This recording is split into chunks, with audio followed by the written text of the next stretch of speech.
Get ready. 10 seconds. 5 seconds. Start. Sir, it is my proud privilege to initiate this important debate on the sixth plan in this august house. Although I have been in charge of the Ministry of Planning only for a few days, I have had the opportunity, along with my colleagues in the cabinet, of considering the plan in its various aspects, and I shall try to present before you the salient features of the plan in the perspective of government's general overall economic objectives. Let me say at the outset that the sixth plan, covering the years 1980-81 to 1984-85, has been formulated in the light of the development experience of the past 3 decades and the perspective we need to keep for the next 10 to 15 years. The country's performance in the past has yielded very valuable lessons, and we must adapt our strategy of development in the light of this experience. The initial conditions from which the plan had to commence were far from favorable. 1970-80 was a drought year during which agricultural production slumped. There was a sharp rise in prices which continued during 1980-81, and many weaknesses appeared in the basic infrastructure of coal, transport and power, which in turn had adverse consequences for industrial growth. Internationally, we faced a sharp rise in prices of petroleum and other imports, while recessionary conditions in the industrialized world held out a threat for our exports. In a situation such as this, it was not easy for the government and the Planning Commission to chart the course of the country for the next 5, 10 or 15 years, which would be bold or definitive. At the same time, the problems facing the country are so acute that solutions brook no delay. Removal of poverty and unemployment and attainment of self-reliance have been the basic goals of planned development, and they remain so for the sixth plan as well.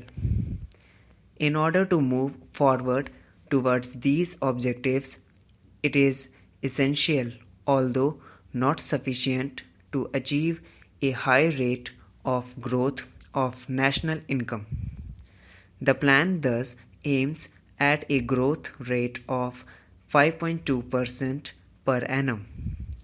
This is not an ambition target, especially since 1979-80 was a year of loss output, but it still requires assiduous efforts to utilize excess capacity in the system and to build new productive capacities in industry as well as agriculture, in power and in transport, so as to sustain the momentum of development in the years to come beyond the present plan period. We think this effort can be made. Indeed, in the first 18 months since this government came to power, such an effort has been made. As a result, the growth rate last year was 7% and is likely to be 4.5% this year. Thus, the average for the plan may come to 6%. In order to achieve the target growth of 5.2%, both agriculture and industry will have to perform better than in the past. In terms of gross value added, the plan envisages an average growth rate of about 4% for agriculture and about 7% for mining and manufacturing.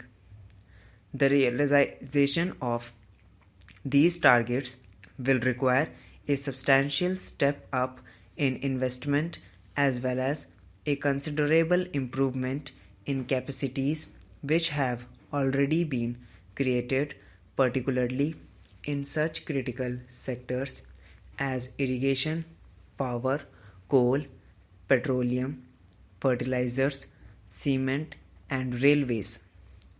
The sixth plan lays balanced emphasis on both these aspects. The country is currently self-sufficient in food grains. However, there are still gaps in such important areas as pulses and vegetable oilseeds.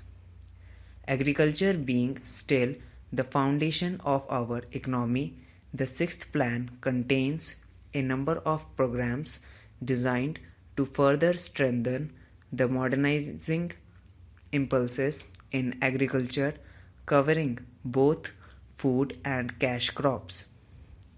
As a part of the overall strategy, the area under irrigation is sought to be increased by nearly 15 million hectares over the plan period. The consumption of chemical fertilizers is expected to go up from 5 million tons of nutrients in 1979-80 to 9 million tons in 1984-85. The institutional credit for agriculture and rural development will be more than doubled over the plan period.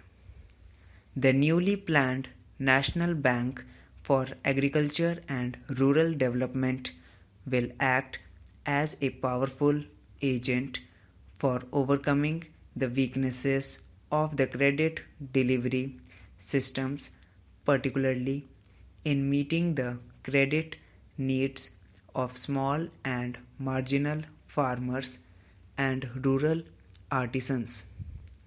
Apart from crop husbandry, considerable stress has been laid on the development of subsidiary occupations like animal husbandry, horticulture, fisheries, social and farm forestry. The dairy development program alone is expected to benefit about 15 million families. It is the declared policy of the government to provide remunerative prices for farm produce and to strengthen the infrastructure for marketing so that farmers have an adequate incentive to produce more.